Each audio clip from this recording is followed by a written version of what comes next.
J'ai toujours pensé qu'il n'existait pas une réalité, un chemin, une histoire, mais des réalités, des chemins et des histoires propres à chacun. Là où tu vois une colline, un autre voit une montagne. Là où tu vois une montagne, un autre voit une colline. Nos histoires sont faites de décisions, de victoires, de déceptions et bien plus encore. Ce n'est pas parce qu'on ne vit pas la même chose qu'on ne peut pas se comprendre. Tout commence par un échange. Puis vient l'inspiration, l'identification, la prise de conscience et l'évolution. Et maintenant, découvrons ensemble chaque histoire.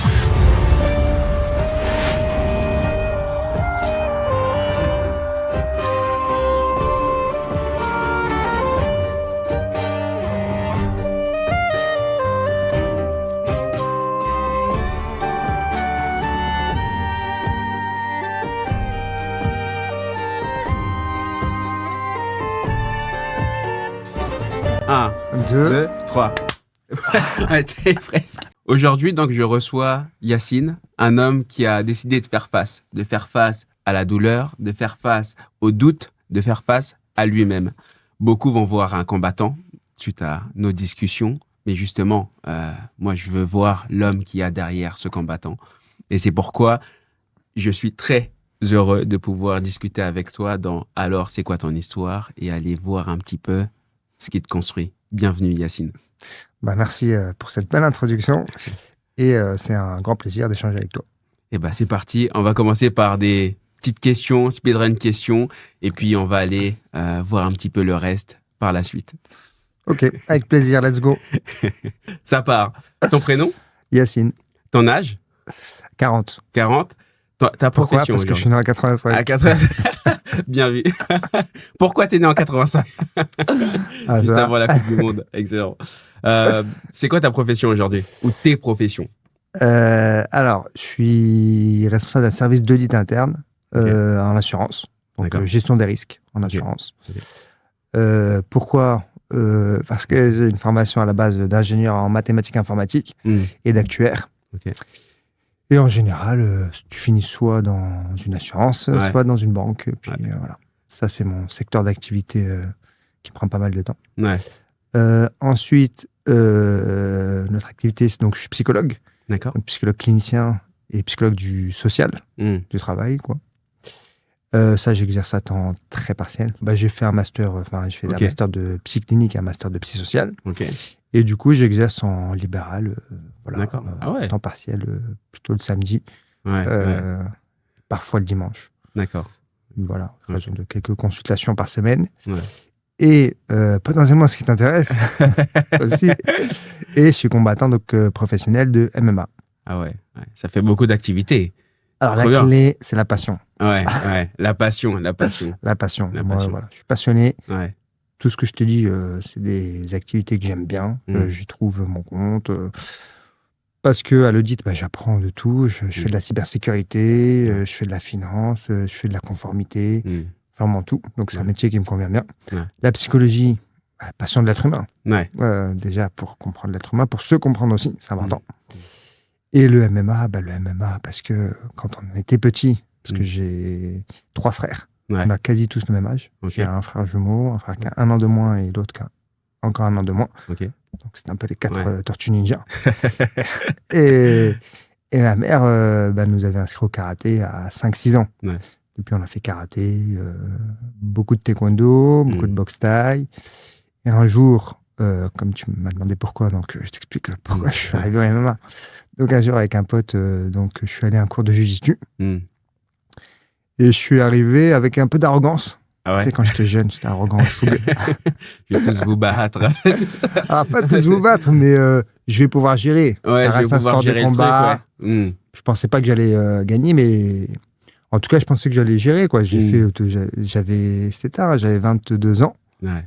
Et même peut-être 21. Enfin, la vingtaine, en gros. Ouais.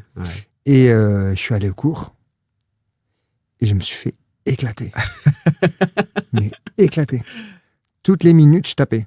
Ah ouais. Parce que c'est en jiu-jitsu, donc c'est des soumissions au sol. Et moi, en fait, je connaissais rien. Tu vois, donc ça t'apprend l'humilité. Ouais. Je suis sorti au bout d'1 heure avec... il y avait des pauses, heureusement. Ouais. Mais je me suis fait soumettre de partout. Clé de bras, guillotine, étranglement arrière. Ouais. Je me suis dit, wow. Je me suis dit, vraiment, ça tue ce sport. Ouais. Je me suis dit, je suis une merguez, en fait. Donc, j'ai commencé le sol, la lutte à l'évré, plus exactement. Je n'ai pas fait du jiu-jitsu brésilien, mais plutôt la lutte à l'évré. Après, tu fais la lutte à l'évré, donc tu fais du sol, un peu de lutte. J'avais des bonnes bases en pied-point. Du coup, j'ai fait du MMA. D'ailleurs, même pas du MMA, parce qu'à l'époque, moi, j'ai fait mon premier combat pro en 2014. Ouais. C'était pas du MMA, c'était du pancrace. Parce qu'en France, c'était illégal, le MMA.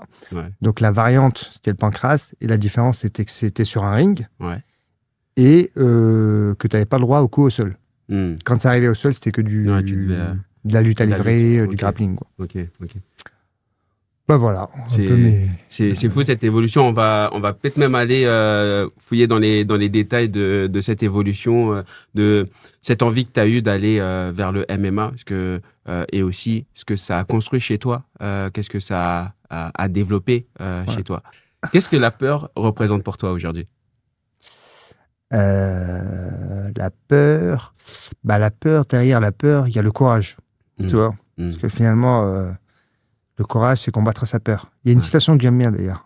C'est le timide a peur avant le danger, le lâche a peur pendant le danger, et le courageux a peur après le danger. Tu vois. Donc ça, j'ai bien aimé, donc je la ressors comme ça. C'est beau. Merci. Ça vient pas de moi. La peur, c'est au-delà de la peur pure, l'anxiété. C'est-à-dire, derrière un peu la peur de l'échec dans le futur. Un peu, c'est ça, l'anxiété, c'est, j'imagine, des scénarios défavorables dans le futur. Pour moi, c'est un moteur. Il faut pas que ça soit une trop grosse anxiété non plus. Mais une petite anxiété, c'est un moteur, puisque du coup, comme tu envisages des scénarios pas forcément les plus favorables, ceux qui te sont le plus favorables, du coup, tu vas travailler. Tu vas travailler pour éviter que ce scénario se réalise. Tu vois. Et ça, dans les MMA, c'est très parlant. Et moi, c'est ce que j'adore dans les MMA, c'est le processus. Quand on m'annonce le combat, et quand j'ai du temps, parce que parfois, j'ai pas de temps aussi. Parfois, c'est des short notice. Ça, c'est plus galère. Mais en tout cas, j'aime trop ce process, tu vois, de préparation, d'analyse du combattant, les moments où, des fois, tu es fatigué, tu doutes pendant l'entraînement parce que tu t'es fait soumettre et tu as la haine. Tu te dis, putain, si je me fais soumettre en combat.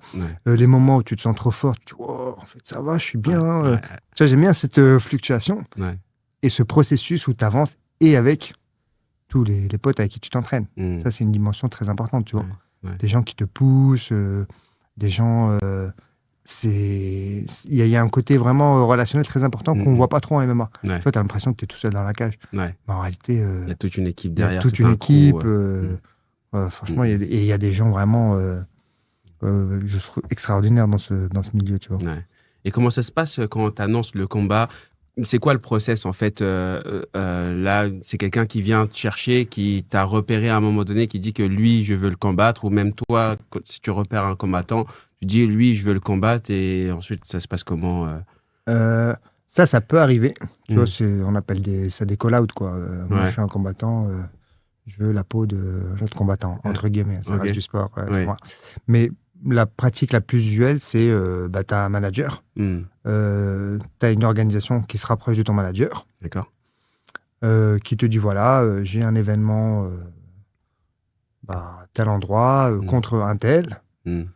Est-ce que ça intéresse un de tes combattants ou sinon, si tu as été identifié, est-ce que ça intéresse ce combattant dont on sait que tu manages? Donc, ton manager, il te dit, ça t'intéresse ou pas? Moi, si j'ai le temps, je dis toujours que ça m'intéresse. Certains short notice, tu vois, si t'es pas au poids, ou si des fois, je suis en déplacement au Brésil pour le boulot, forcément, je peux pas. Mais globalement, voilà, tu as le temps, tu t'organises, tu dis, il te dit, voilà, la prime, c'est telle organisation, et c'est contre ce Lascar-là. En général, tu demandes un peu à ton manager ce qu'il en pense, tu vois, en termes de match-up. Parce que on a tous des styles qu'on va préférer par rapport à d'autres. Et donc tu demandes, tu dis, vas-y, fonce. Et tu vas, quoi. Et ensuite, donc, il t'envoie le contrat. tu signes le contrat et après, tu te prépares. Et tu te prépares. Voilà. Et justement, les short notice, et tu as parlé de si tu n'es pas au poids, ça veut dire quoi? Vous devez avoir le même poids à un moment donné. Comment ça se passe? Ouais, on combat dans une catégorie de poids. Ouais. Donc, moi, je combats en welterweight, c'est-à-dire moins de 77 kilos. Ok.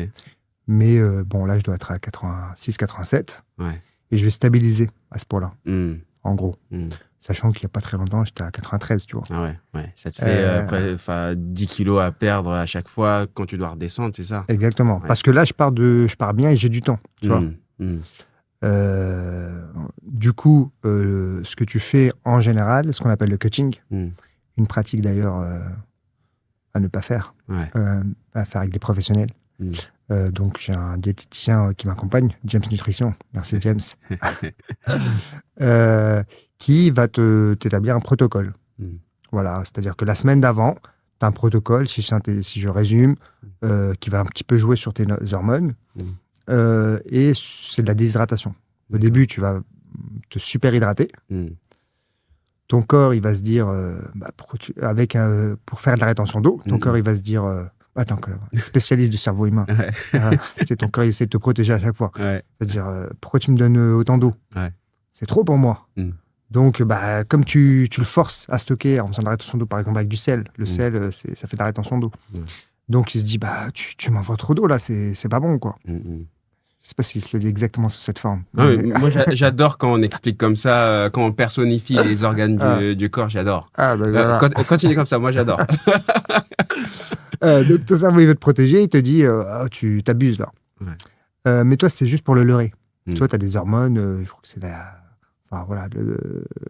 plusieurs hormones qui te permettent d'être la sensation de faim ou la sensation de soif.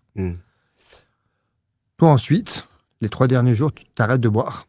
Mais ton corps, il est déjà en mode t'as abusé. Ouais. Tu vois, avec tout, parce que je te parle de peut-être 7 litres, 8 litres par jour. Wow, tu vois, c'est galère, quoi. C'est énorme, ouais. Voilà, donc il va commencer à éliminer, mais toi, tu vas arrêter l'hydratation aussi. Et bon, là, je vulgarise. Hein. Je ne suis pas un spécialiste du cutting, mais j'ai quand même fait pas mal de cutting dans ma vie. Donc, s'il y a des erreurs très techniques, il ne faut pas hésiter à me les remonter. Et donc, toi, tu arrêtes ensuite de boire de l'eau. Entre-temps, tu as réduit aussi tout ce qui est glucose. Parce que pour 1 gramme de sucre, en gros, tu as 4 grammes d'eau, 3 à 4 grammes d'eau. Donc, tu vas réduire aussi le glucose. Tu vas, à un moment, plus tu te rapproches de la pesée, tu vas faire attention à tout ce qui est fibres. Tu vas essayer de rien garder. En fait, quand tu te pèses, tu es vide. T'es vide et tu es déshydraté. Ah ouais. Tu vois. Donc, tu te pèses, en général, si le combat a lieu le samedi soir, tu te pèses le vendredi matin. Donc, tu arrives, tu es déshydraté pendant le cutting. Et ensuite, pour finir le poids, tu perds de l'eau. Donc, c'est soit bain chaud, en général, c'est des bains chauds, ou sauna. C'est les pratiques les plus usuelles. Donc, tu perds de l'eau. Tu te pèses le vendredi matin. Tu fais 77,5. Tu as 500 grammes de tolérance à peu près. Et ensuite, tu as tout un protocole de réhydratation. Parce que tu peux pas tout de suite remanger. Tu es vide, en fait. Ton corps, il a besoin à chaque fois de temps pour absorber le choc qu'il a reçu, tu vois. Donc, tu as un protocole. Donc là, c'est le diététicien, donc James, excellent diététicien d'ailleurs, qui va te dire, voilà, à telle heure, tu prends ça, tu bois ça. Parce qu'ensuite, il y a des notions d'assimilation. Tu vois, si tu bois, tu peux pas assimiler ce que tu veux. Il y a un temps d'assimilation. Donc, il va te donner des boissons pour te réhydrater. Ensuite, tu vas commencer à remanger. Et le jour du combat, voilà, normalement, tu as récupéré ton poids. Ton poids de base. Que tu avais le dimanche, quoi, d'avant. Ah ouais. Voilà. C'est énorme, hein? Ouais, ça, c'est pour le coup, c'est vraiment une souffrance. Hein. Ça, c'est le premier combat. Avant le vrai combat, c'est le premier combat parce que quand tu es au bain chaud, c'est dur, quoi. Tu vois, c'est dur parce que... Et à un moment, des fois, ton corps, il te lâche. Il transpire plus. Toi, tu as beau mettre de la bolène, c'est pour un peu ouvrir les pores de la peau pour transpirer. À un moment, ton cerveau, il veut te protéger en tous les cas, tu vois. À un moment, il se dit stop. Et quand tu arrives à ce cas-là, c'est chaud parce que potentiellement, tu fais pas le poids. En général, c'est rare qu'il y ait des gros écarts. Si c'est 500 grammes, voilà, tu peux t'arranger avec ton adversaire. Okay. Il prend une partie de ta prime. Ouais. S'il accepte le combat, parce qu'il a le droit de ne pas accepter aussi. Ouais. Si c'est pas beaucoup, en général, encore ça dépend si c'est un title fight. D'ailleurs, si c'est un title fight, je crois que c'est plus un title fight si tu ne fais pas le poids. Ah ouais. Ouais. Donc, vous mettez d'accord et ensuite, vous combattez avec... Et il peut refuser, parce qu'en fait, c'est quoi la crainte si jamais ça dépasse de 500 grammes ou de 1 kg, c'est que tu remontes plus vite que lui à ton poids initial et du coup, au moment du combat, que l'écart soit plus grand? Ouais, potentiellement, c'est une source d'écart. Ça veut dire que peut-être qu'il est parti de trop, donc qu'il est naturellement plus lourd. Des fois, c'est une question de principe. Hein. Des fois, tu vois, les gens te disent... moi, dans l'ascenseur, une fois, c'était à Abu Dhabi, l'UE Warrior, et j'ai galéré. Mais j'étais à 300, 400 grammes de plus. Ouais. Je dis, voilà, ce que tu veux qu'on s'arrange, parce que là, c'est dur, quoi. Ouais. Bon, il a accepté. Tu vois, il m'a croisé dans l'ascenseur, il m'a dit, be professional next time. Ouais. Et je lui ai dit, I will be professional tomorrow. Yes. Ouais. Ben, c'est pas vrai. C'est ce que j'aurais aimé dire. Tu as repensé après, je t'ai dit, j'aurais dû sortir cette phrase-là après. Après, il avait raison. Ouais, tu vois, c'est vrai que j'ai mal. Bon, après, il y avait vraiment 300, 400, 500 grammes max, tu vois, maximum. Ouais. Bon, bah, il a accepté, du coup, on a combattu le lendemain, quoi. Ok. Et justement, on a parlé de peur tout à l'heure. Est-ce que, justement, à un moment donné, quand on t'annonce le combat, c'est quoi les moments où tu as eu le plus peur quand on t'a annoncé un combat, ou même pendant le cutting est-ce qu'il y a des moments où tu sens que la peur, elle est là, tu as l'angoisse qui est là de ne pas y arriver, ou peut-être même de t'évanouir, de perdre connaissance, ou peut-être que ça peut être mortel à un moment donné, parce que tu fais quand même souffrir ton corps à un niveau assez extrême, tu vois. Alors, j'ai rarement eu, voire jamais eu de peur vraiment d'angoisse, de mort. Ma principale peur, je dirais source de stress, c'est la contre-performance. Tu vois, c'est est-ce que je vais être aussi performant que ce que je suis à l'entraînement. C'est surtout ça. Et ça, c'est pas tant quand il y a l'annonce du combat, c'est un bon stress. Surtout quand tu as du temps. Tu te dis, là, c'est bon, je vais devenir une machine. Je vais m'entraîner à fond. Je vais m'organiser pour travailler ma condition physique. Moi, j'ai pêché un petit peu par rapport à ma condition physique. Comme je travaille à côté et tout, j'essaie de tout gérer, mais c'est pas, je sais que j'ai pas la meilleure condition physique. Donc là, j'ai travaillé dessus, tu vois. Donc, je travaille beaucoup dessus avec d'ailleurs un très bon préparateur physique. Sébastien Charter, hein. Excellent préparateur. D'ailleurs, je sors là d'une préparation, d'une préparation physique avec les frères Bougalem. Et d'ailleurs, petite dédicace, parce qu'ils sont motivants, tu vois. Quand t'as un prépa, ils te motivent. Donc ça, c'était un petit aparté. Et donc la peur, c'est vraiment la contre-performance. Est-ce que, souvent moi physiquement, est-ce que je vais pas galérer, même si je m'entraîne quand même, mais peut-être que j'étais un peu en dessous par le passé. Donc là, je m'entraîne vraiment bien c'est comme ça qu'on apprend aussi. Donc c'est une angoisse que tu vas retrouver plus parfois à certains entraînements, comme je te disais, tu sais, où tu te fais éclater. Mais en fait, c'est normal parce qu'il y a des périodes, tu es fatigué, tu vois, donc oui, c'est... Mais les petits moments de doute, ça, c'est une source d'anxiété. Et juste avant le combat, il y a une petite source d'anxiété aussi, de contre-performance. Mais j'imagine, j'ai jamais fait de théâtre, mais j'imagine que c'est un peu comme, tu sais, quand tu rentres au théâtre, sur scène et tout. Voilà, tu te dis, est-ce que je vais pas oublier le texte J'imagine. C'est pas tant, je vais me prendre un KO, je vais m'endormir. D'ailleurs, dernier combat, je me suis évanoui avec une super technique de mon adversaire qui m'a contré. Mais voilà, c'est pas grave. Hein. Tu vois, c'est pas... Ça m'inquiète pas trop. Puis les coups, c'est pas grave. Au pire du pire, tu te prends un coup. Bon, il y a un petit KO. Tu vas te remettre, tu vas faire des analyses. Tu vois, l'arbitre est là quand même pour te protéger. Oui, pour que ça aille pas trop loin non plus. Ça aille pas trop loin, tu vois. Moi, quand je me suis évanoui, là, l'arbitre est intervenu, tu vois. Quand tu peux plus te défendre pendant quelques secondes, l'arbitre, il intervient. C'est quand même très sécure comme sport. Ouais, tu vois, très cadré. Très cadré. Pour moi, c'est pas, Et pas un sujet, ça. Et à partir du moment où tu t'endors, que ça soit par soumission, que ça soit par un coup, la lumière s'éteint. Quand tu te réveilles, comment ça se passe? Quand tu te réveilles peut-être sur le tapis, que tu es allongé au sol, ou peut-être certains qui se réveillent en dehors du tapis, je ne sais pas. Comment ça se passe à ce niveau-là? Alors, je ne me suis pas endormi très souvent, heureusement. Ouais. Des fois à l'entraînement, peut-être 2-3 fois à l'entraînement, parce que je n'ai pas tapé en plus de 10 ans, tu vois, c'est pas énorme. Et par contre, une fois, devant le public de Paris-Bercy, donc là, c'était la dernière soumission. Gros événement. Gros événement, mais la plus grosse contre-performance que j'ai eue, tu vois. Mais voilà, après, j'ai appris de pourquoi, j'ai essayé d'identifier le pourquoi, sans remettre en cause les qualités de mon adversaire, qui a été très stratégique. Quand tu t'évanouis, en général, tu te réveilles peu de temps après, ça dure pas très longtemps. Ouais. Bah, tu te réveilles, c'est une sensation très, très particulière. Parce qu'au début, tu sais pas trop où t'es. Comme si t'étais un peu dans un mini-rêve. Ton cerveau, je sais pas, il a manqué d'oxygène. Je sais pas, t'as des images.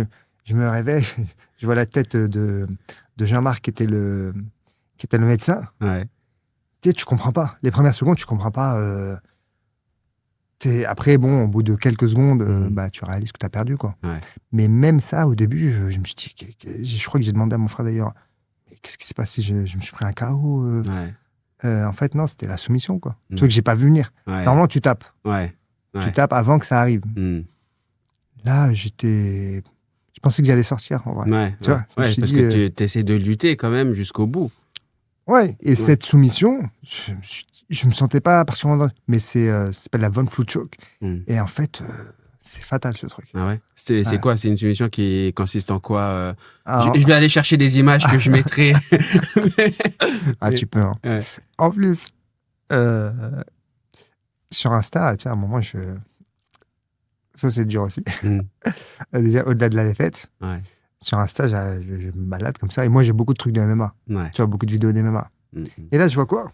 Je vois ma tête. Ma tête. L'une des soumissions de l'année, Daniel Miceli, qui était mon adversaire, VS Yacine Najid. Merde.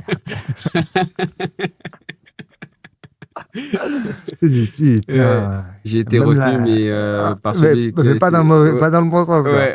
C'est putain. Enfin bon. Et comment tu te sens alors, justement, après, une fois que tu t'es réveillé, quand on te dit, bah voilà, le match est terminé parce que tu t'es fait soumettre ou parce que tu t'es pris un coup, ou même par décision. Ouais. Peu importe, une fois que le match est terminé et que tu as perdu le match, comment ça se passe après, derrière? Que ça soit médiatiquement, peut-être avec l'équipe, peut-être même toi-même, dans ta tête, qu'est-ce qui se passe à ce moment-là? Il se passe beaucoup de choses. T'es un peu en colère, t'es triste, tu te refais le film, t'as des formes de rumination, pourquoi j'ai fait ci, donc tu te refais un peu le film. D'un point de vue médiatique, tu te fais allumer sur les réseaux. Moi, j'ai même reçu des messages...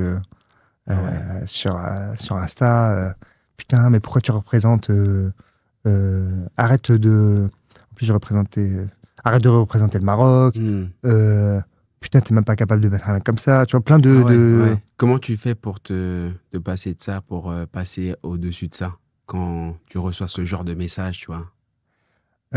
Grâce à la science du comportement humain que j'ai étudiée avec attention. Non, c'est vrai qu'au début, même une défaite au taekwondo, je le vivais trop mal. Pendant 3-4 jours, tu dors pas.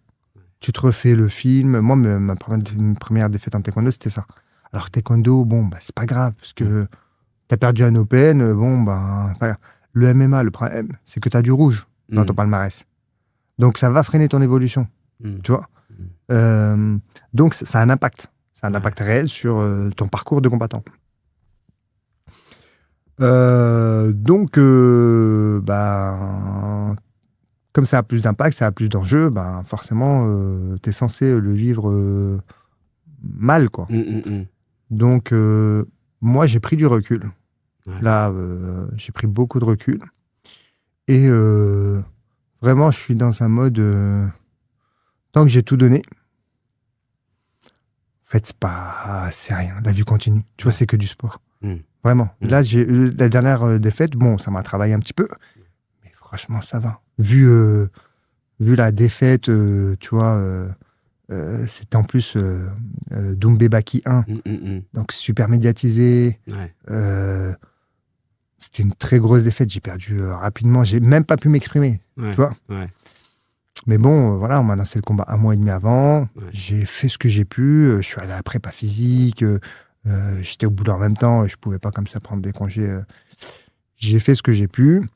Bah, j'ai relativisé, quoi. En fait, la vie continue. Et puis quand tu vois ce qui se passe. Tu vois, globalement, dans le monde, ben, en fait, ça va. Et je me dis, c'est pas grave. Et ceux qui me clashent, en fait, c'est pas grave. Et la plupart du temps, personne n'a jamais combattu. Ouais, tu vois, ceux qui te clashent, personne n'a jamais combattu. Ouais, tu vois. Ouais. Donc, même si tu as des petits mots un peu... en fait, tu sais, quand on me dit quelque chose, je me dis toujours, est-ce que c'est constructif? Est-ce que c'est bienveillant? Ou est-ce que c'est pour valoriser son estime? Ouais. Est-ce que la personne qui m'attaque te dévalorise pour se valoriser? Parce que ça, c'est très classique. Même au boulot, hein, tu vois, la plupart du temps, peut-être pas la plupart du temps, mais en tout cas, dans certains cas, souvent, on va te dévaloriser pour se valoriser. Exactement. Tu vois. Ouais. Mais moi, tu vois, quelqu'un qui n'a jamais combattu, qui a jamais même fait une course... tu vois, interclub. Bien sûr. Qui me dit ça. Ouais. Et du coup, comment ça se passe ensuite en interne avec l'équipe, une fois que la décision tombe? Comment vous réagissez après? Comment vous vous retournez? Comment vous rebondissez après? Bah, ça dépend des fêtes. Ouais. Surtout, moi, je suis un ancien maintenant, tu vois. Bah, tu te poses la question, est-ce qu'il n'est pas temps d'arrêter? Ouais. Tu vois.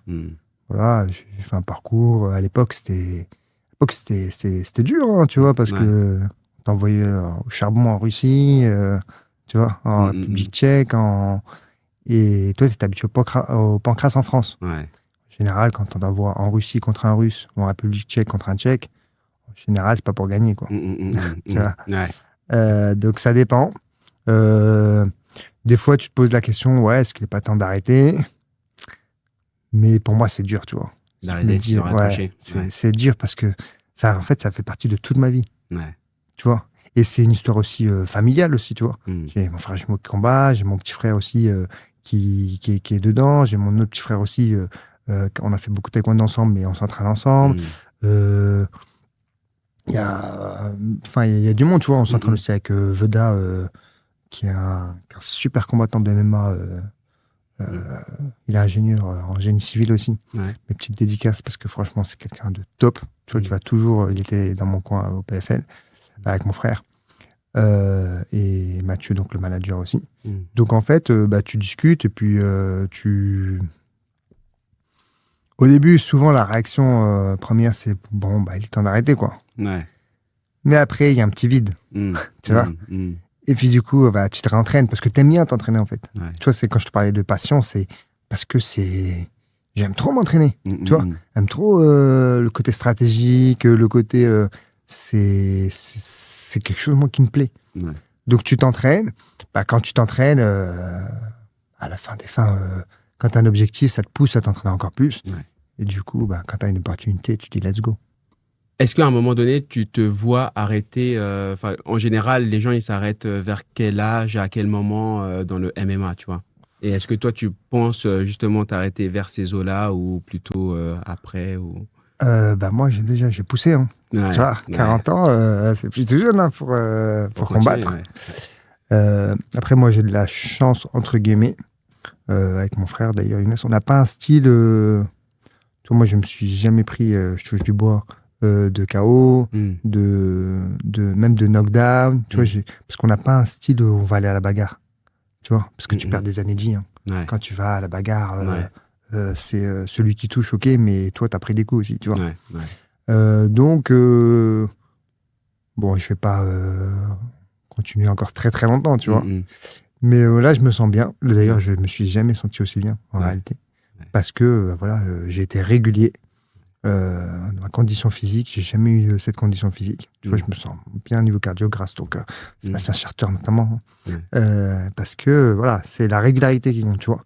Et là, je me suis dit, voilà, je sais que j'ai péché, je suis en fin de carrière, donc je vais m'entraîner à fond, je vais me faire plaisir. C'est important aussi de se faire plaisir, même s'il y a de la souffrance hein, quand tu es en prépa physique, tu es là. C'est vrai que c'est dur, franchement, c'est très dur. Mais l'après est super bénéfique et t'es content de toi. Tu vois, donc moi j'ai une vision long-termiste. Tu vois donc voilà, donc je me sens bien, on continue. Bah, je te le souhaite encore et encore. Bah, après, un point important, je pense qu'il ne faut pas écouter. Enfin, faut filtrer ce que te disent les gens. Ouais. Mais en général, hein, dans la vie, tu vois, moi, quand j'ai. Là, il y a des gens qui te disent, ouais, bah, tu devrais arrêter, surtout la chance de défaite, tu vois. Là, le prochain combat, c'est pas encore officiel. Enfin, c'est officiel, mais c'est pas encore annoncé en tout cas. C'est un gros combat dans une très grosse orga contre un bon adversaire, tu vois, en terrain hostile. Donc c'est bien, ça va me changer de. Un boost. J'aime trop. Là, je suis dans un process, je kiffe. Je m'entraîne bien, je suis discipliné. Tu vois, je me suis un peu arrangé niveau boulot aussi pour pas avoir de regrets. En fait, mon objectif, c'est pas avoir de regrets. Tu vois, donc être. Et du coup, bah, faut pas trop écouter sinon tu fais rien. Même, tu vois, quand j'ai repris les cours de psycho et que je bosse en même temps, bon, Yacine, ça va être chaud. Comment tu vas faire ci, comment tu vas faire ça? Ça sert à rien de se poser des questions. Trop de questions. Tu vois, tu t'inscris. Après, on te dit comment tu vas faire ton stage. Bah, je vais prendre des congés. Enfin, tu vois, si t'écoutes, enfin, en tout cas, il y a des gens constructifs qui vont te pousser. Il faut connaître ses limites. Tu vois, ce qui est important, c'est de se connaître. Connaître comment fonctionne son cerveau. Tu vois, connaître ses capacités. Ouais, je me suis dit, c'est bon, je sais que je peux y arriver, quoi. Tu vois. Bah, je l'ai fait, tu vois. Quand j'ai fait, comme je ne sais pas trop choisir, tu sais, j'avais soit master psychologie clinique, soit psychologie sociale. Et les deux me passionnent, tu vois. Parce que là, c'est vraiment un côté un peu plus orienté trouble pour accompagner les gens. L'autre, c'est plus comment tu fonctionnes en groupe et un peu, c'est lié aussi au travail, souvent. Psychologue social, c'est souvent... j'arrivais pas trop à faire de choix. Donc, je me suis dit, bon, je vais faire les deux. Et là, pareil. Je me dis, mais comment tu vas faire On verra, mais je vais y arriver. Tu vois Parce que quand tu es passionné, ça nourrit une motivation intrinsèque. Et moi, j'ai un petit côté obsessionnel en plus. Tu vois, je me connais. Petit côté obsessionnel, je dis, quand je me lance dans un truc. Il y a des moments, c'était super dur. Hein, tu vois, s'organiser, c'était super dur. Mais, tu vois, j'ai fait un choix. Bah voilà, on y va. T'assumes. Voilà, on y va. Totalement d'accord. Totalement d'accord avec toi. Là, justement, avec les études que tu as pu faire en psychologie, etc., est-ce que c'est quelque chose aujourd'hui dans le MMA qui t'aide aussi dans l'appréhension de certaines choses, de certaines situations, de certains adversaires, de ton toi aussi intérieur? Excellente question. Déjà, ça m'a aidé, par exemple, tu vois, à beaucoup mieux vivre la défaite, la dernière défaite, tu vois. De ce point de vue-là, clairement, ça m'aide vraiment. Après, sur les combats, je pense que ça m'aide, mais faut quand même prendre du recul et il faut quelqu'un d'autre, je pense. Tu vois, si tu veux vraiment travailler l'aspect mental, la préparation mentale, je pense qu'il faut un préparateur mental. Voilà, si tu en ressens le besoin, parce que tout seul, t'as beau avoir étudié, c'est très difficile de prendre du recul sur soi en situation de stress. Tu vois. Et malgré tout, quand tu as un combat, tu as une forme de stress. Et c'est difficile, je pense, même s'il y a quelques outils, tu vois, mais Mais ça, c'est pas si évident que ce que ça pourrait être, tu vois. Et on dit souvent, tu vois, c'est les cordonniers, les moins bien chaussés, quoi. Tu as parlé du fait que tu peux tomber par soumission, par coup, et que justement que c'est violent. Il y en a qui ne perdurent pas dans le métier, dans ce sport, parce que justement ils ont pris des coups trop violents. Quelle a été pour toi la douleur qui a été la plus dure à supporter? Alors, douleur physique, franchement, pas de soucis. J'avais pris à Abu Dhabi, j'avais pris des calf kicks. C'est des coups sur le mollet. Ah ouais. Des low kicks, mais sur le mollet. Là, pendant le combat, j'ai senti à un moment une décharge. Je m'en suis pris un, deux. Je me suis dit, tranquille, c'est pas grave. À un moment, tu vois, et lui, il l'a vu, mais bon, c'est la fin du round. Du coup, bon, là, c'est la plus grosse douleur physique que j'ai ressentie, c'était lors de ce combat-là. C'est con, hein, tu vois. C'est un des coups au mollet, quoi. Le mollet, quoi. Après, pas le visage, c'était le mollet. Ouais. Je pouvais plus marcher après. Ouais. Mais j'ai réussi à tenir les 3 rounds. Okay. Bon, c'était un combat un peu serré, j'ai perdu à la décision partagée. Mais ça, c'est la plus grosse douleur physique. Maintenant, la plus grosse douleur, je pense, psychologique, c'est ma défaite, je pense, au RCC. Donc, c'est en Russie. Parce que j'étais sur une série de, je crois, 7 victoires consécutives. Donc, j'étais vraiment bien. Tu te sentais au top, quoi. Ouais, je me sentais bien. Mais du coup, j'ai perdu ce combat. Et là, j'ai compris qu'il y avait quand même un gap physique. C'est la première fois où j'ai réalisé que c'est des machines, quoi. Ouais. Franchement, physiquement, c'est des machines. C'est vraiment la... Et ça, c'était très dur psychologiquement, parce que j'étais sur une lancée de dingue. Ouais. Tu sais, des combats, je soumettais les gens rapidement. Après, bon, forcément, tu upgrades le level, hein, tu vois. Donc forcément, tes adversaires, ils sont de plus en plus forts aussi. Mais voilà, je pense que j'ai manqué de lucidité sur la préparation. J'ai peut-être sous-estimé... leur niveau, les niveaux... Ouais, le niveau vraiment, parce que lui, il était à un niveau vraiment dur, quoi. Tu vois les Roscoff, dur, quoi. Tu vois, je me suis retrouvé à Ekaterinburg. Tu vois, il fait froid en plus là-bas. Du coup, c'était dur. C'était sans doute la plus dure psychologiquement. Et c'est quoi, une fois que quand tu es confronté justement à une telle douleur, au niveau psychologique, comment tu rebondis? Quand tu étais à ce niveau-là où tu te sentais bien, 7 victoires consécutives, tu arrives là, tu te dis, là, 8e victoire, et en fait, il n'y a pas de 8e victoire. Ouais. Comment ça se passe après? Des ruminations. Ouais. Des ruminations. Putain, j'aurais dû faire ci, j'aurais dû faire ça. Très difficile sur l'estime de soi aussi, tu vois. Parce que c'est un choc et tu sais que ça va te freiner. Ça va te freiner dans ta carrière, quoi, tu vois. Après, comment tu rebondis? Moi, quand j'arrive à identifier, ou quand je pense avoir identifié les causes de l'échec, je le vis plutôt bien. Parce que j'ai des leviers. Tu vois, j'ai des leviers. Voilà, si je me dis ma condition physique, c'est une condition physique d'adolescent, je vais travailler ma condition physique. Et ça va me permettre d'avancer. Tu vois, et je vais beaucoup mieux le vivre. Quand tu n'arrives pas à identifier des leviers, ça, c'est très difficile. Ouais. Tu vois. Oui, parce que tu ne sais pas quoi travailler. En fait. Exactement. Parce que tu es un peu perdu, quoi. Donc, tu rumines, tu n'as pas de solution. Et l'être humain a besoin de trouver de la cohérence, a besoin de...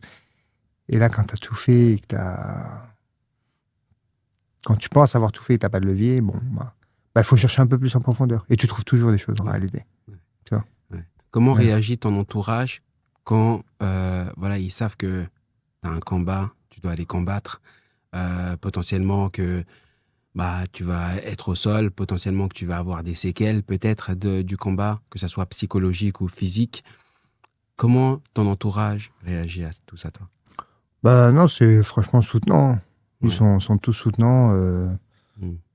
Après, on pense pas aux séquelles. Hein. Enfin, moi, j'ai jamais pensé aux séquelles, tu vois. Séquelles psychologiques, bon, je sais que ça va être dur psychologiquement, mais il paraît que le temps pense que les blessures aussi profondes soient-elles. Ouais. Toutes les blessures. Ouais, tu vois, du coup, bon, bah, ça, j'y pense pas trop, les séquelles. Mais ouais, bah, c'est du temps que tu vas passer à l'entraînement, que tu vas pas passer avec tes proches, tu vois. Donc, c'est... Après, il y a peut-être mes parents. Eux, ils sont pas fans du tout. Ouais. Ils sont pas fans. En plus, ils ont les 4 enfants qui sont... voilà, qui aiment bien la bagarre, tu vois. Ouais, ils aimeraient bien qu'on arrête, quoi. Ouais. Enfin, tu vois. Mais en même temps, ils nous ont poussés, hein, pour étudier l'art du karaté, ensuite du taekwondo. Tu vois. Donc après, mais eux, ils sont pas fans du tout, quoi. Ouais. Qu'est-ce qui t'a donné envie, on en a parlé un petit peu au début, qu'est-ce qui t'a donné envie d'aller plus loin dans le MMA? Parce que tu aurais pu t'arrêter à la version, tu sais, que tu faisais avant, ou même peut-être même avant, quand tu faisais le taekwondo. Tu vois. Tu te dis, bah, en fait, non, je vais aller au pancrace, c'est ça? Ouais. Puis ensuite, je vais aller au MMA. Puis ensuite, je vais partir de amateur, je vais vouloir faire du pro, je vais aller dans une grosse salle comme Bercy, aller combattre là-bas et tout. Comment ça t'est venu, toute cette ambition, toute cette envie? Donc, nous, à notre époque, il n'y avait pas de circuit amateur développé. En fait, si tu t'entraînais, et tu passais pro. D'accord. En pancrace. Donc, pourquoi parce que j'avais une opportunité, ça t'intéresse combattre, et tu t'entraînes. Moi, j'ai besoin d'objectifs. Tu vois, moi, j'aime bien avoir des objectifs, et plus les objectifs sont difficiles, bah, plus ça génère une petite anxiété. Il faut mesurer, il faut que ce soit équilibré, tu vois. Et bah, ça me donne un objectif, et si on reboucle avec mon côté obsessionnel, bah, ça me permet d'avoir une ligne, tu vois. Ouais. Et du coup, bah, je vais m'entraîner, et encore une fois, j'adore l'entraînement. Ça me permet d'avoir une source de motivation pour m'entraîner et finalement pour prendre du plaisir. Parce que c'est vraiment plaisant, quoi, de s'entraîner. Après, bah, voilà, tu combats, tu as des opportunités de plus en plus intéressantes. Tu vois, l'opportunité en Russie, je l'ai eue parce que j'avais combattu en République tchèque, j'avais gagné là-bas, et du coup, bah, je crois que c'était 2 organisations un peu liées, donc je me dis, ce Lascar, pourquoi pas l'envoyer au charbon. Du coup, j'ai accepté. Après, j'ai pas mal combattu à Abu Dhabi, à l'UA Warrior. Donc voilà, parce que c'est des opportunités, bah, forcément, tu as des adversaires plus solides, plus les orgas sont de bon niveau, bah, plus en général, les adversaires. Et bah, ça se décide comme ça, quoi. Et tant que tu refuses pas, tant que tu acceptes, bah, et que tu performes plus ou moins, quoi, enfin, que ça va, bah, tu as des opportunités, quoi. Et tu avances à chaque fois, alors. Et... Alors, des fois, avec des petits pas de recul, hein. Ouais. Mais en général, la ligne directrice, c'est d'avancer. Ouais. Et comment tu te définis aujourd'hui par rapport à ton état d'esprit dans le MMA, peut-être même lié aussi aux études que tu as faites avant, que ce soit en psychologie ou même dans l'aspect plus digital que informatique? Mathématiques. Mathématiques, informatique. Exactement, la précision.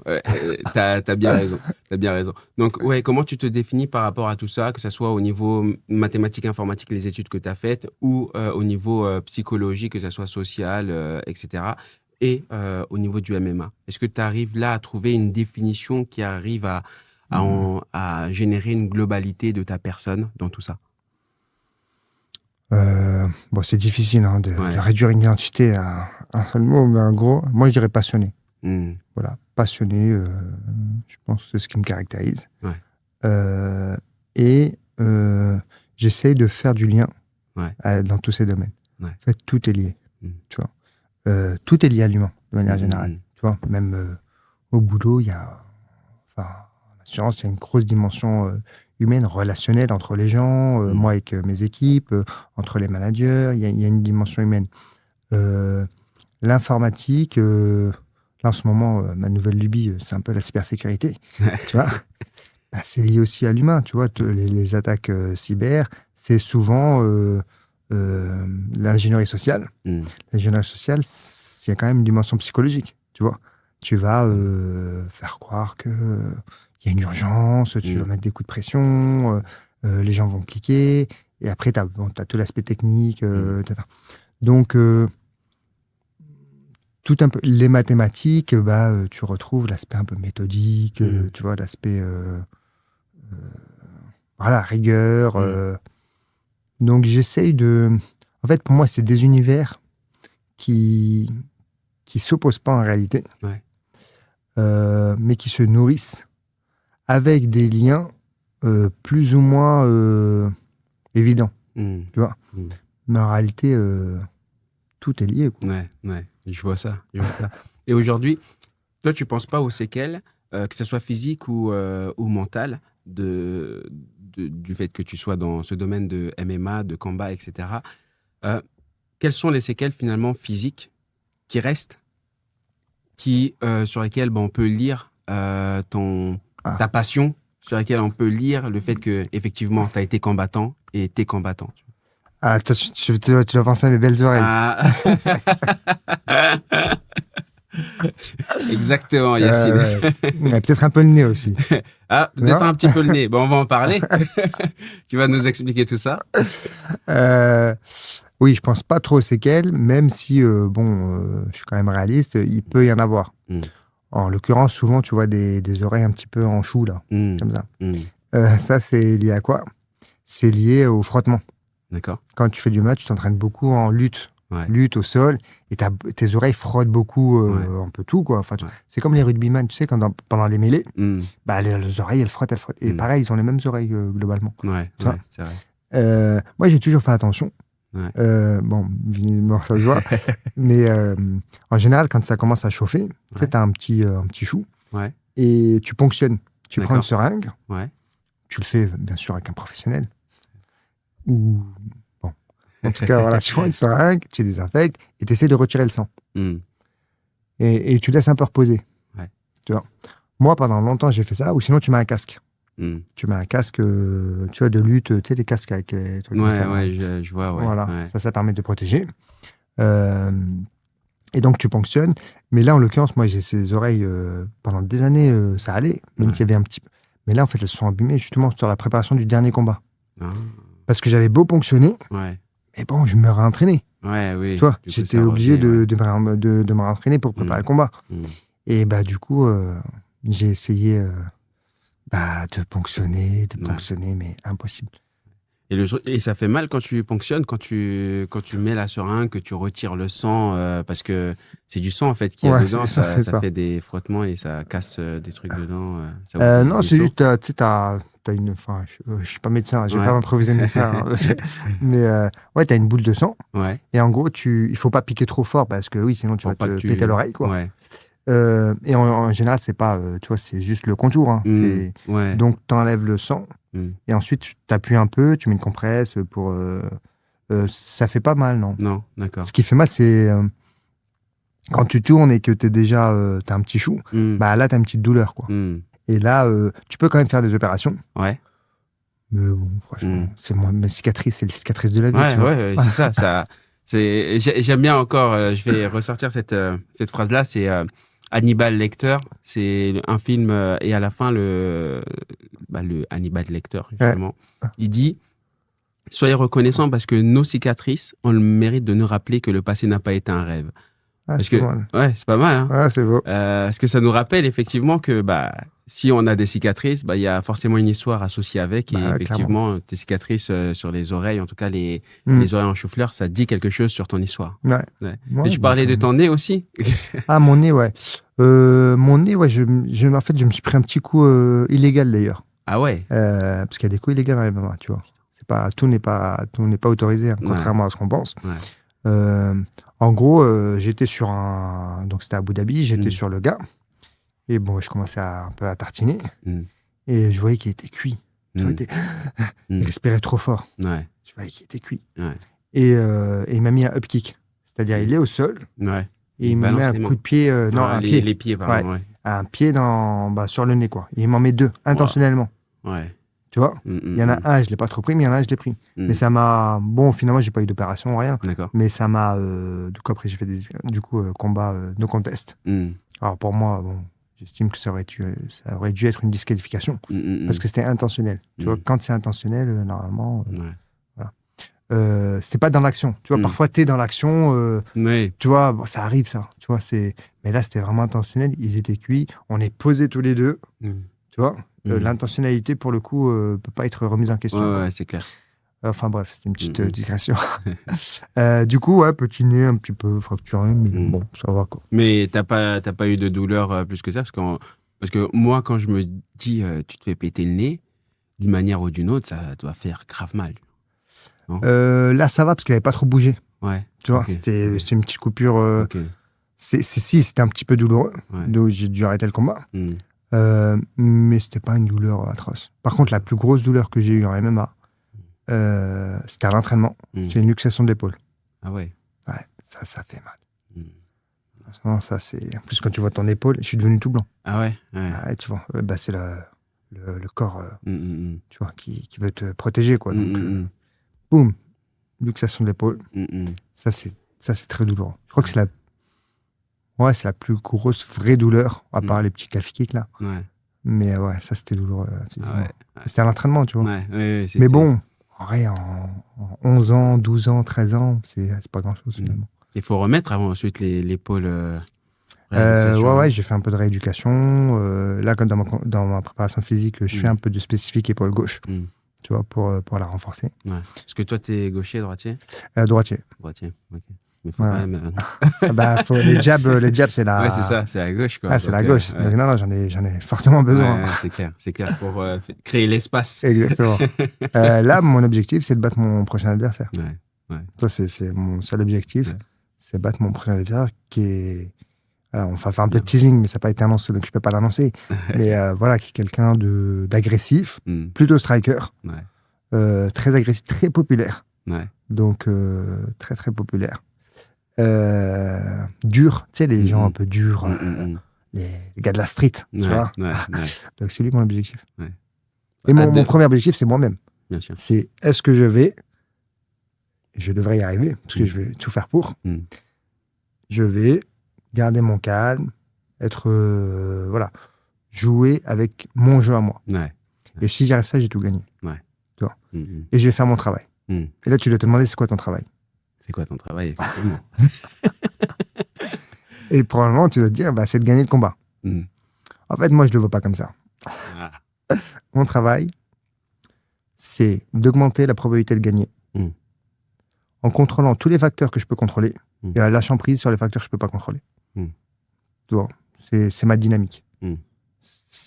Et dans tout le process, me faire plaisir. Tu vois. Et c'est ce que je suis en train de faire. Préparation physique, préparation mentale, technico-tactique. Apprendre de mes erreurs passées, tourner avec des gens différents, tu vois, pour habituer mon cerveau justement à s'adapter à des adversaires différents. Pas quand t'arrives, on te fait un truc chelou, t'as pas l'habitude. C'est très difficile, tu vois, en situation de stress, très difficile de réagir. Donc, il faut que je conditionne mon cerveau, tu vois, à l'adaptation.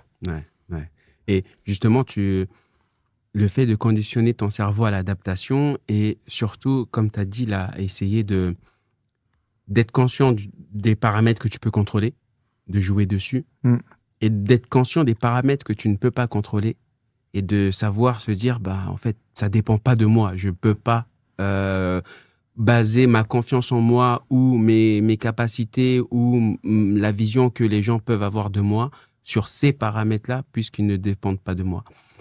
Tu vois, tu me parlais de comment la psychologie peut t'aider. Ça, c'est clairement tout ce qui est attribution causale. Tu vois, c'est-à-dire qu'est-ce que je m'attribue à moi, qu'est-ce que je peux pas m'attribuer, tu vois. Et d'ailleurs, c'est pour ça que moi, je valorise l'effort plutôt que l'intelligence ou que le talent, tu vois. Parce que l'effort, tu peux le contrôler, tu vois. Tu peux faire beaucoup plus d'efforts, moins d'efforts. Le talent, entre guillemets, tu peux le nourrir, mais tu vas le nourrir avec l'effort. Tu vois.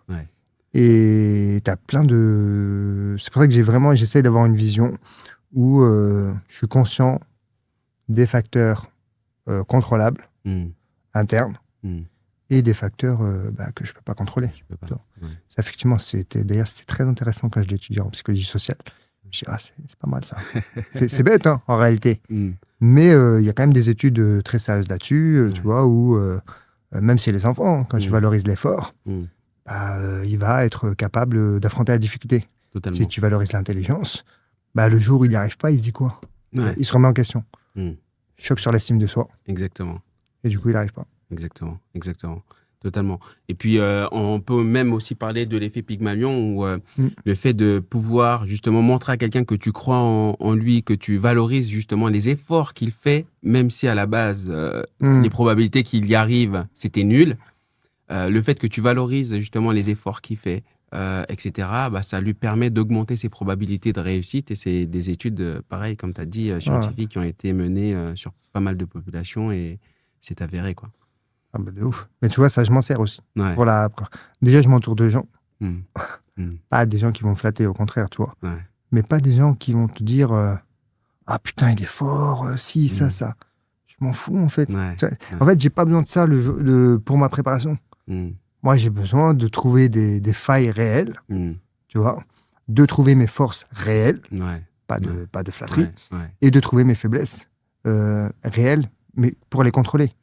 Mais pas, tu vois, justement, l'effet Pygmalion, se projeter dans un scénario où tu vas gagner parce que tu as mis les moyens. Exactement. Mais malheureusement, et les gens le font pas de manière malveillante, tu vois.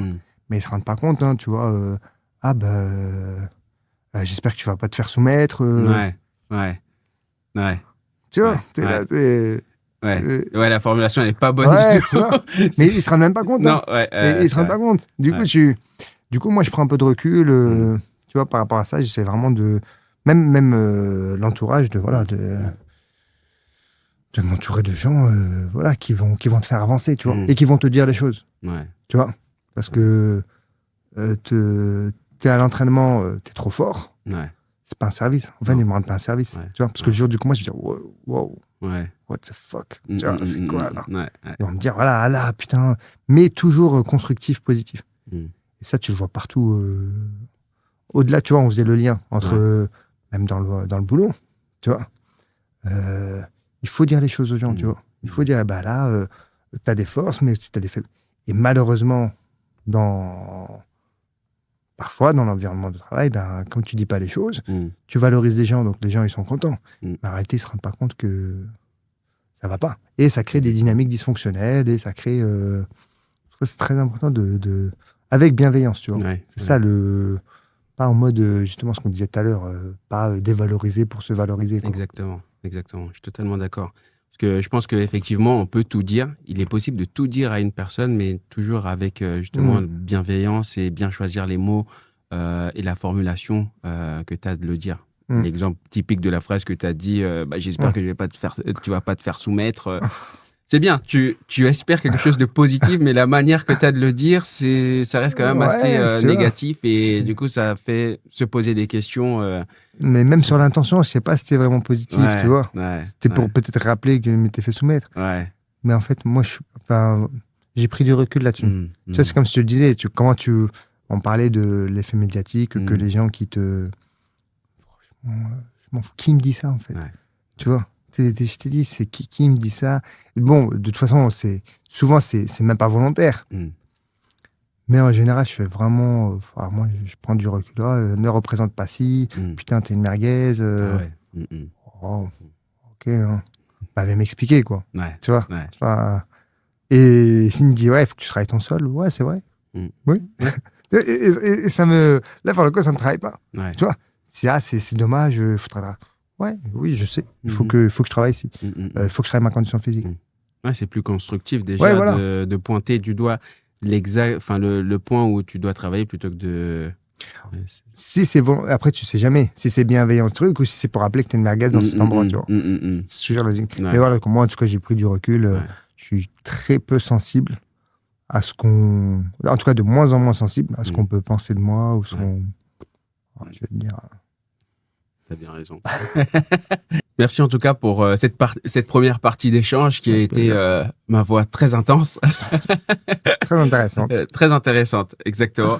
Et étant donné qu'on a abordé plusieurs parties de ton histoire, on va aller peut-être chercher quelque chose de plus, d'aller mettre ces plusieurs parties, ces différentes parties dans une histoire plus intégrale, plus holistique. Parce que j'ai une question pour toi. J'ai hâte, là. Pression. Alors, Yacine, c'est quoi ton histoire?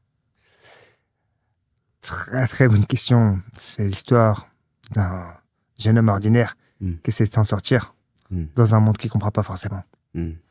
C'est beau. Ouais, c'est beau.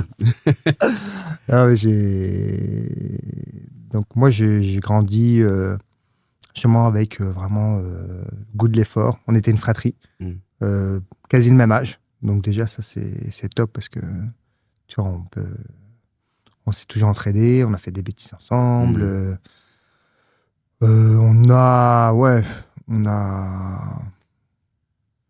On avance ensemble, tu vois, avec vraiment une dimension l'effort. Nous, c'était toujours, faut travailler.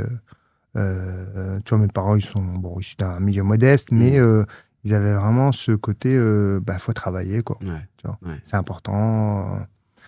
Du coup, tu t'en remets pas compte. Hein. Tu te développes, avec ce côté. C'est important de travailler. Et c'est important, un point important, c'est important aussi de travailler dans l'incertitude. Aujourd'hui, ça se perd. Les gens ne peuvent plus travailler dans l'incertitude. Tu vois, si je reviens avec le boulot, j'ai pas d'augmentation, donc je peux pas, je peux pas faire ce travail-là. Travaille et tu seras, tu seras. Tu sais, le côté incertitude. Ouais, mais je vais être. Quand est-ce que je vais le valoriser, tu vois. Là, par exemple, là, je m'entraîne. Je travaille dans l'incertitude. En réalité, je sais pas si je vais gagner. Je vais faire mon travail, tu vois. Mais j'ai appris à travailler dans l'incertitude. Et j'ai appris à prendre plaisir à apprendre. Tu vois, vraiment, ça, c'est un truc que j'aime trop apprendre. Tu vois. J'ai un métier qui me le permet. Le MMA, t'apprends tout le temps. Tu sais, comme t'as plein de techniques différentes, à chaque fois, t'apprends. Des fois, tu te prends une clé, et tu dis, oh, ça vient d'où ça? En plus, le jeu évolue. Donc, t'apprends. Là, comme je t'ai dit, moi, je suis sur la King Ethic en ce moment-là, tu vois, la cybersécurité. J'aime trop apprendre, comprendre comment tu peux attaquer un réseau, la géopolitique. En ce moment, en plus, c'est chaud, tu vois. J'aime bien apprendre, donc je me suis construit avec ça. Et avec un côté, un peu... quand il y a un truc, on y va à fond, un petit côté obsessionnel, quoi. Tu vois. Mais, essayer d'être cohérent avec mes valeurs, tu vois, mes valeurs profondes, qui sont l'équité. Pas l'égalité, mais vraiment l'équité. Et c'est quoi la différence que tu fais là, alors? L'équité, c'est essayer d'amener les gens à avoir un même niveau de droit, entre guillemets, tu vois. Tu pars pas du même point. Donc, celui qui part plus bas que toi, faut l'accompagner un peu plus pour arriver à une équité, tu vois.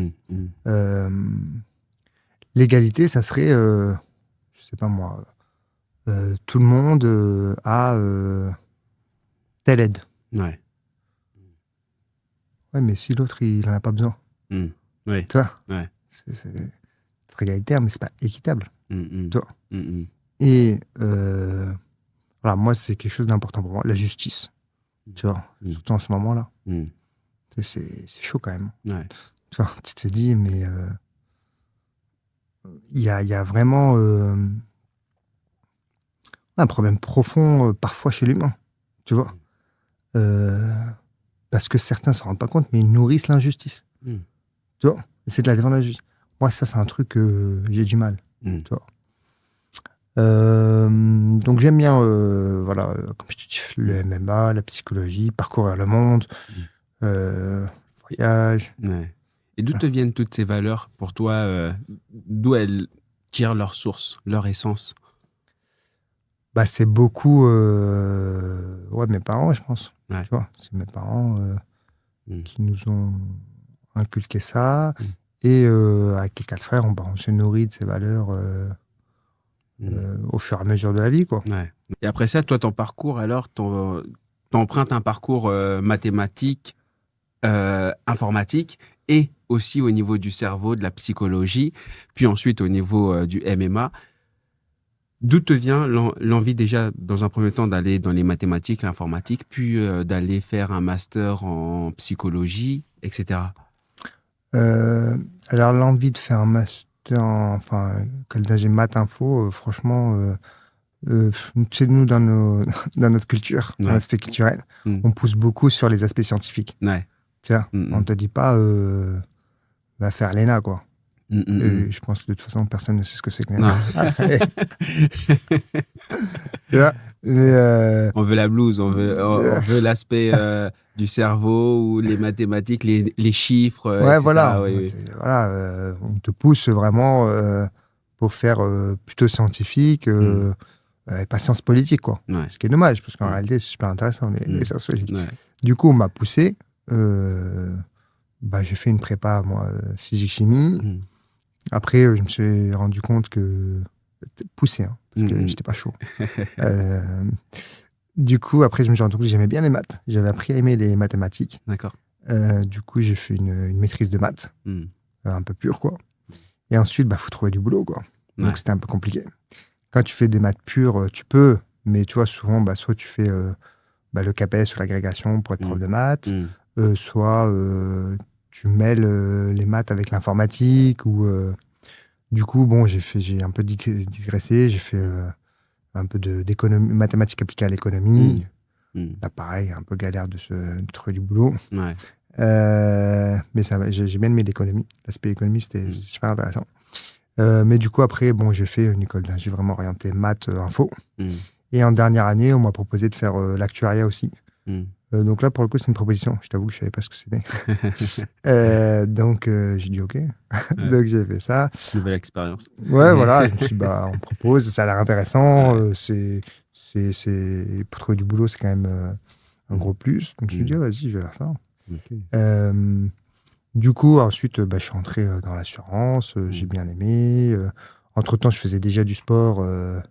Et du coup, j'ai commencé j'avais déjà commencé le MMA avant, mais je faisais déjà tout sport. Donc, le sport, tout au long de ma vie, ça a été une ligne directrice. Ouais, ça a été toujours présent. Toujours présent. Voilà, des fois un petit peu moins, mais ça a toujours été présent. D'accord. Et même la compétition, je dirais, ça a toujours été présent. Il y a peu de fois où j'avais pas du tout d'objectif, j'avais pas de compétition. Franchement, c'est des moments de ma vie assez courts. Ensuite, je lisais pas mal, moi. Je lisais des livres de psycho. Tu vois, je me suis dit, c'était intéressant. En fait, quand je te parlais de passion, des fois, je lisais un livre. Tu vois, je me dis, putain, pas mal ce concept. Tu sais, je me waouh. Tu sais, j'étais un peu émerveillé par certains concepts. Je me dis, putain, magnifique. Et du coup, tu lis des livres, et après, tu dis, pourquoi en fait, pourquoi je ne reprendrais pas des études de psycho? Et du coup, j'ai repris des études de psycho, donc j'ai eu la L1 par équivalence, parce que j'avais déjà un niveau master. Du coup, je fais L2, L3, et après, j'ai fait les masters, parce que, comme je t'avais dit, je ne sais pas trop choisir. Ouais. Choisir, c'est renoncer. Ouais. Et j'avais du mal à renoncer. Et puis, j'aime trop. En fait, c'est vraiment super intéressant. Tu vois. Entre-temps, j'ai fait un peu de coaching sportif aussi. Tu vois, j'avais fait, parce que j'aime bien transmettre. Et là, j'essaie vraiment de naviguer entre différents mondes, continuer d'apprendre, surtout ça, continuer d'apprendre, continuer de m'entraîner dur, malgré mes 40 ans. Vraiment, j'essaie de naviguer entre différents mondes, et tu trouves du lien tout le temps. Ouais. Et justement, cette navigation entre les différents mondes, là, tout à l'heure, on a parlé du fait que la psychologie, les mathématiques puissent, enfin, du moins, ce que les mathématiques peuvent engendrer, la rigueur, etc., la méthodologie, tout ça, ça peut venir s'encastrer dans le MMA, dans comment tu appréhendes les combats, comment tu appréhendes l'humain derrière, que ce soit l'adversaire, que ce soit toi-même. Mais à l'inverse, comment le MMA vient s'intégrer dans la psychologie ou les mathématiques avec informatique, etc. Quand tu travailles dans une entreprise ou quand tu travailles ailleurs, quand tu te déplaces. Tout à l'heure, tu as dit que tu pars au Brésil et tout. Est-ce que les gens voient le combattant que tu es à ce moment-là? Globalement, je pense que les gens savent que je fais du MMA. Comment ça se traduit? C'est un petit aspect un peu rigueur, travail dans l'incertitude. Tu vois, moi, au travail, quand on me dit là, je suis surchargé, je dis ah bon? Pourquoi? Enfin, j'ai besoin de comprendre. Tu vois, parfois, c'est effectivement justifié. Parfois, c'est pas une surcharge, quoi. C'est un manque de priorisation. Tu vois, c'est... Et donc, tu vois, encore une fois, je pense que tout est lié. Tu vois. Et ce que je disais tout à l'heure aussi par rapport à ne pas trop écouter, de manière générale, et ça, je le crois profondément, il y a beaucoup de gens qui vont avoir tendance à soit te dévaloriser pour se valoriser, soit à sacraliser leurs compétences. Tu vois, en mode, là, c'est trop complexe pour vous. Ah bon? Pourquoi? Je suis trop con. Faut comprendre. Bien sûr que c'est accessible. Tu vois? Tu sais, il y a ce côté... et moi, ça, c'est vraiment... pour me dire vraiment... non, tu peux pas comprendre. Alors franchement, il faut vraiment que la mécanique quantique et que j'ai besoin de beaucoup de temps pour... Et là, effectivement, on a tous nos limites, tu vois. Mais globalement, je pense qu'on se restreint. Parce que parfois, on est entouré aussi de gens qui vont sacraliser leur savoir-faire. Ouais, totalement. Mais tu vois, même pour l'actuariat. Tu vois, moi, je suis actuaire. Mais quand on me dit l'actuariat, c'est trop complexe, il y en a qui vont te dire non, je suis actuaire, c'est compliqué de comprendre ce modèle. Arrête, hein. Tu vois, moi-même, je le suis, tu vois, je me dis, franchement, tu t'investis. Tu travailles.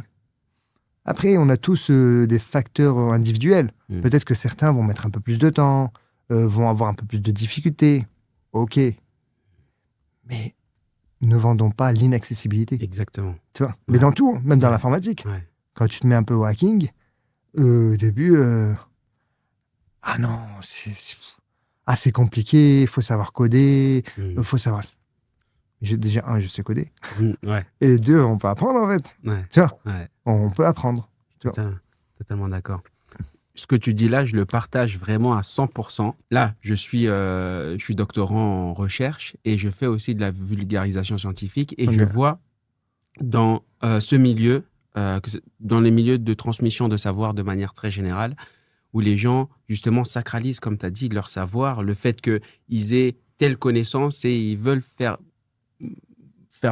voir aux gens que ce que je connais, ce que je sais, c'est compliqué. C'est compliqué. Donc, exactement. Ils vont employer des mots, un jargon, des mots barbares pour essayer de dire quelque chose de tout simple. Tout simple. Utiliser des mots simples, utiliser des mots que tout le monde connaît, ça voudrait dire exactement la même chose.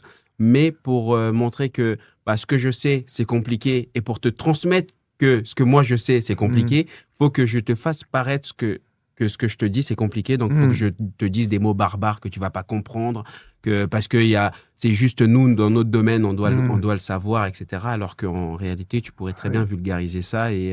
Parce que je pense qu'effectivement, comme tu as dit, tout savoir est accessible à n'importe qui.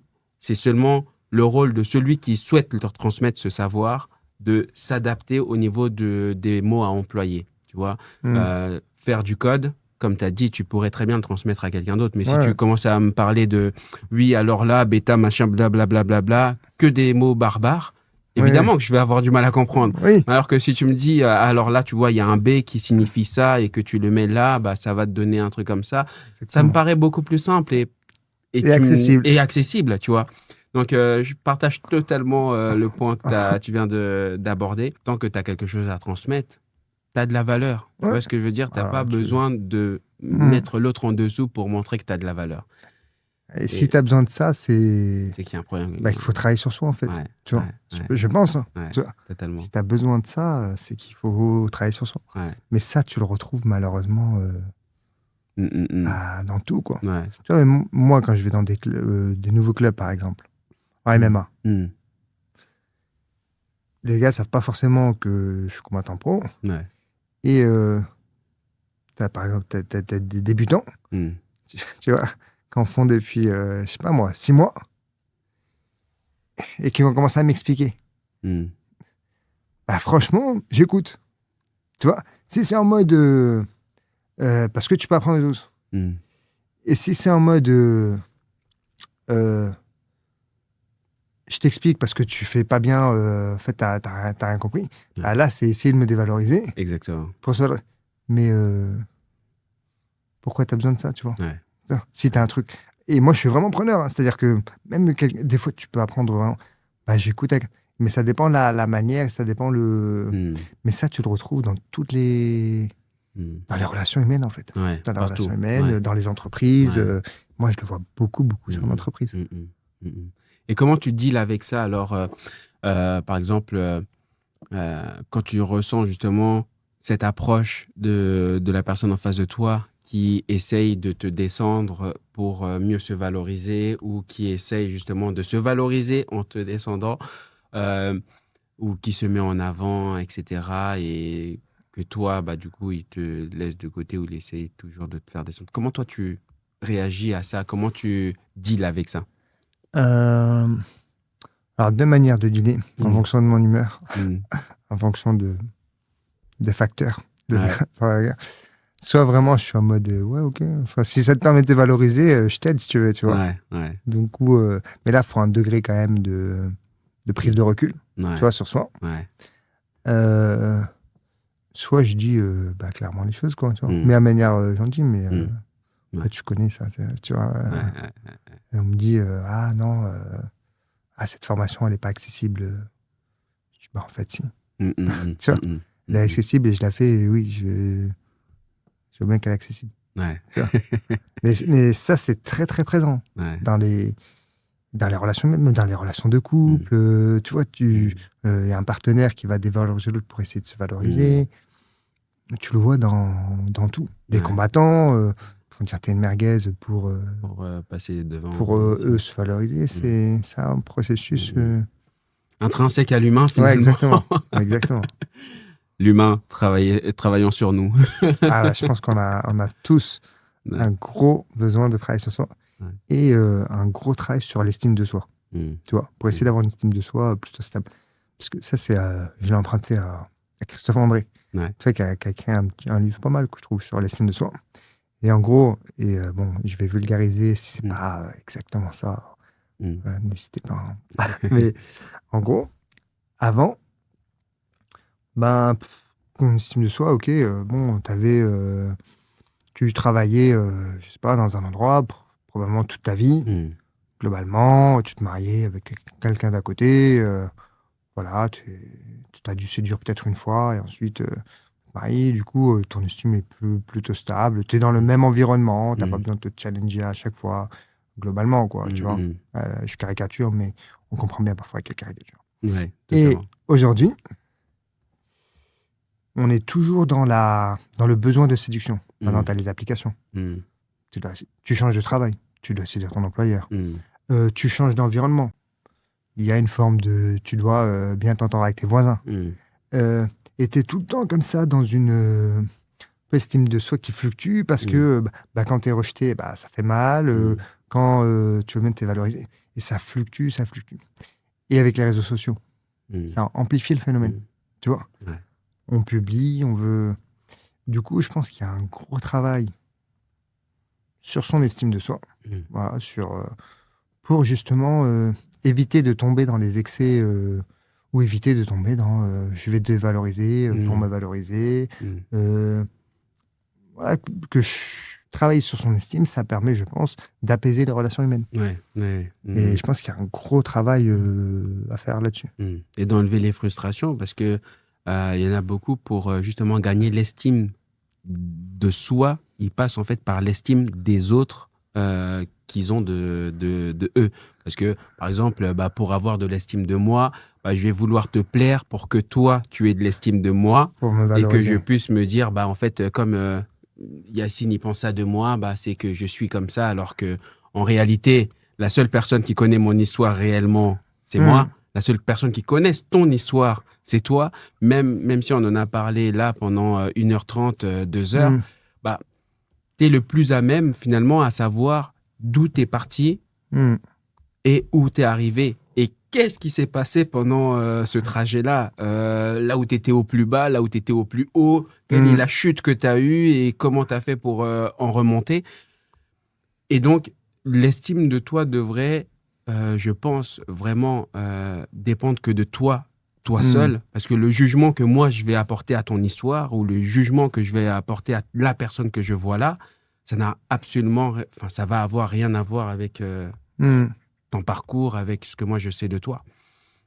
Donc ouais, je trouve ça dommage qu'on porte autant attention. Et là aussi, comme je suis aussi entrepreneur, je fais pas mal de pitch et souvent on dit séduisez le public. Oui. Quand tu as parlé de séduction, séduisez le public. Qu'on passe justement notre temps à vouloir séduire les gens pour justement gagner cette estime-là en retour. Et je trouve ça dommage. Et c'est quelque chose, après, on peut très bien cohabiter avec, mais simplement ne pas oublier que la réelle estime de soi, c'est celle qu'on a nous-mêmes de nous-mêmes vis-à-vis du parcours qu'on connaît de nous-mêmes. Intrinsèquement, là, on est quand même un animal social, on a besoin de l'autre, mais il faut juste limiter l'impact parce que forcément, ça aura un impact, tu vois. Mais je suis d'accord, il faut limiter cet impact, tu vois. D'ailleurs, ça me fait penser à une expérience très intéressante qui s'appelle The Eye Effect. Je ne sais pas si tu as vu en psychologie sociale. En gros, ils mettent un œil, mais un œil limite fictif, quoi, tu vois, dans une cafétéria. Et ils regardent si les gens nettoient. Nettoient la cafétéria ou pas. Quand tu mets l'œil, les gens ont tendance à plus nettoyer que quand il n'y a pas l'œil. En fait, intrinsèquement, le regard de l'autre pèse sur nous. Exactement. Tu vois. Mais, voilà, comme tu as dit, je pense qu'il faut limiter l'impact. Et pour limiter cet impact, il faut développer son estime, être conscient de ses forces, de ses faiblesses, apprendre à vivre avec ses frustrations. Mais ouais, ça, c'est un gros travail à faire. Hein. C'est pas évident. Mais déjà, la première étape, c'est la prise de conscience. Et je pense que faut parvenir à prendre... Et ça, l'entourage t'aide. Et c'est pour ça que l'entourage est très important. Tu vois, tout est lié. L'entourage est très important parce que s'ils nourrissent tes comportements dysfonctionnels, toi, tu vas pas t'en rendre compte et tu le vois partout. Et là, on arrive quasiment à la fin, et ça tombe bien par rapport au temps. Et là, si aujourd'hui, si tu revoyais le jeune que tu étais, même à tes débuts, que ce soit dans le MMA, dans les études, etc. J'étais plus si jeune pour les études. Ouais. J'ai repris à, je pense, 30 et quelques ans. Ouais. T'étais plus jeune. Plus jeune, sûr. Et c'est pour ça que j'ai aussi rajouté MMA, parce qu'on tombe à la vingtaine. Ouais, je vois. Et même un petit peu avant encore, on peut rajouter le pancras et le taekwondo. Donc, si tu penses à toute cette période, est-ce que tu penses que tu aurais eu besoin de l'adulte que tu es aujourd'hui, de la personne, de l'humain que tu es aujourd'hui, qui a pris tout ce recul et qui a eu toute cette prise de conscience, cette maturité? Est-ce que tu penses que, il y a un moment donné où tu aurais eu besoin de cet adulte que tu représentes aujourd'hui? Ah bah oui. Ouais. Et oui, tu penses que cet adulte aurait dit quoi, justement, à ce jeune? Qu'est-ce que tu aurais apporté à ce jeune? Déjà, je lui aurais dit, d'un point de vue sur le MMA, donne-toi à fond. Tu vois, c'est-à-dire, tu vois, moi, par exemple, j'avais pas conscience que la condition physique était si importante. En fait, c'est super important. T'as beau être un tueur, tu vois, très technique, très stratégique. Si t'as pas la condition physique, tu perds en lucidité. Et je lui aurais dit, apprends là, prendre du recul, tu vois. Prendre du recul sur le monde, moi, tu vois, quand j'étais jeune, les injustices, voilà, ça me travaille encore. Mais alors, ça me travaille vraiment beaucoup. Tu vois, c'était trop, je pense. Ouais. Tu vois, là, ça me travaille encore. Mais là, j'essaie de prendre un peu de recul et essayer de comprendre les perspectives des uns et des autres. Donc, prendre un peu de recul. Et je pense, surtout, et même si j'étais entouré de bonnes personnes, mais j'aurais redit quand même, entoure-toi j'aime pas le terme bonne ou mauvaise personne, mais entoure-toi de personnes qui vont t'amener à avancer, qui vont voilà, être constructifs. Qui vont tirer vers le haut. Qui vont tirer vers le haut, Et c'est pas tirer vers le haut seulement vers la performance, hein, mais tirer vers le haut en termes de valeur, en tant qu'humain, quoi, tu vois. J'aurais dit ça petit, et j'aurais dit peut-être, ne sois pas si arrogant. Non, je plaisante, je sais pas aussi arrogant que ça. Non, j'aurais dit franchement, ben, si quelque chose, voilà, t'anime, bah vas-y, quoi. Écoute-moi les gens. Parce que malgré tout, ça, je pense que j'ai intégré un peu des croyances limitantes, tu vois, sur certains aspects, alors qu'en réalité, tu vois, même quand je suis allé en prépa, j'avais intégré quand même que je suis pas fait pour ça. C'est dommage, en fait, pourquoi tu vois alors que bah, j'ai pu le faire, quoi, tu vois. Pareil, quoi, enfin, voilà.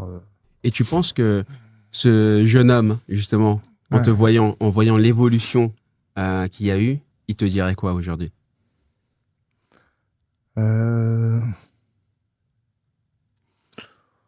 Moi, je dirais, conformément à ce que j'ai évalué, et compte tenu de ton environnement familial, compte tenu des valeurs qui t'ont été inculquées, compte tenu des traits de personnalité que j'avais identifiés quand tu étais petit, bah, je ne suis pas trop étonné que tu aies suivi ce parcours. Ouais. C'est bon. Après, moi, je pense qu'on sous-estime les facteurs externes au détriment des facteurs internes. Tu vois, c'est-à-dire, on se dit, ouais, j'ai mérité d'être là. Ouais, mais non, en fait, enfin, oui, peut-être, mais tu as eu des facteurs qui t'ont amené à ça. Tu vois, moi, par exemple, c'était mes parents, ma mère qui me poussait. Tu vois, et c'est pas uniquement le facteur social. Souvent, on te cite un exemple. Oui, mais un tel, il a réussi, il vient d'un milieu social. C'est pas que le sujet. Ça, c'est un facteur parmi d'autres. Si tu es dans un milieu social modeste et que les parents te poussent pas, bah, tu auras du mal, en fait, déjà à croire en toi et à évoluer, tu vois. À l'inverse, si tu es dans un milieu social très...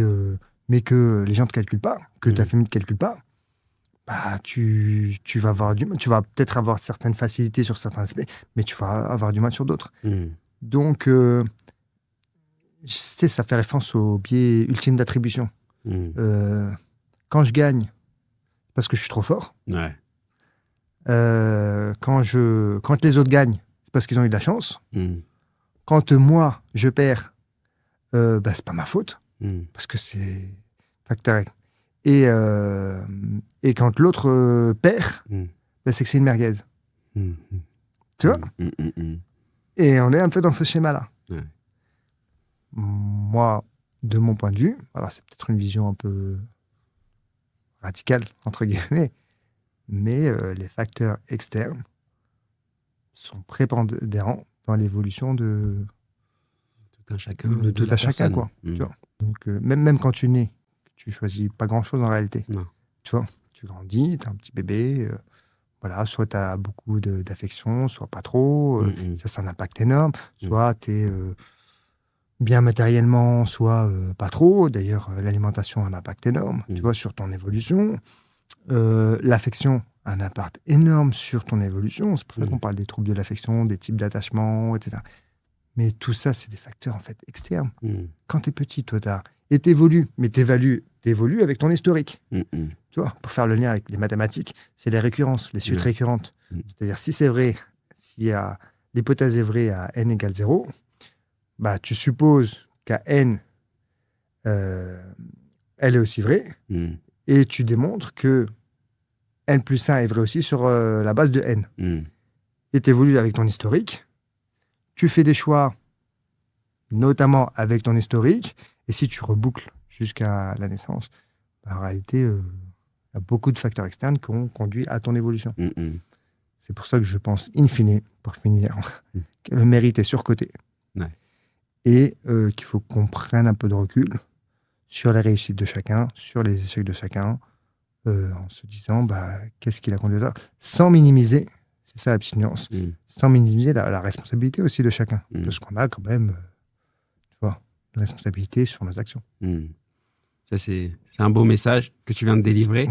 Et j'allais même te poser une question qui est quel serait le message que tu aurais à laisser là, si on dit que avec ce micro peut toucher tout le monde, toute la planète. Quel serait le message que... Ambitieux. C'est ambitieux, hein. C'est ambitieux. Mais... Qui sait? Mais t'as raison, si tes rêves ne te font pas peur, il faut changer de rêve. Exactement, exactement. Donc je me dis, qu'est-ce que ça serait ton message, le message que tu aimerais laisser? Je pense que ça serait synthétiser ce que je viens de dire. Je pense qu'il faut gagner en humilité. Voilà. En se disant que chacun a son parcours de vie. Avec des facteurs qu'on ne connaît pas. Avoir cette humilité-là. Je ne connais pas les parcours de chacun. Je connais uniquement le lien et je ne peux pas projeter, moi, ma vision du monde sur autrui. Et je pense qu'on y gagnera tous en essayant de se dire, essayons de comprendre la perspective de l'autre qui n'a pas la même vision du monde que nous. Tu vois, et challenger aussi sa propre perspective. Tu vois, parce que nous aussi, tout le monde a des biais. Faut en être conscient. Donc, en grosse synthèse, je dirais simplement, prenons conscience que chacun a sa vision du monde. Merci beaucoup, Yacine. Merci à toi. Merci. Très intéressant. Merci pour tes questions. C'était un plaisir. Je suis content que ça te plaise. C'était top. Merci pour tes questions et tes interventions. Merci beaucoup pour cet échange, pour cette discussion qui a été très enrichissante. Merci. Merci à toi pour l'écoute attentive. On va finir par un clap ensemble. 1, 2, 3. Ouais, t'es presque.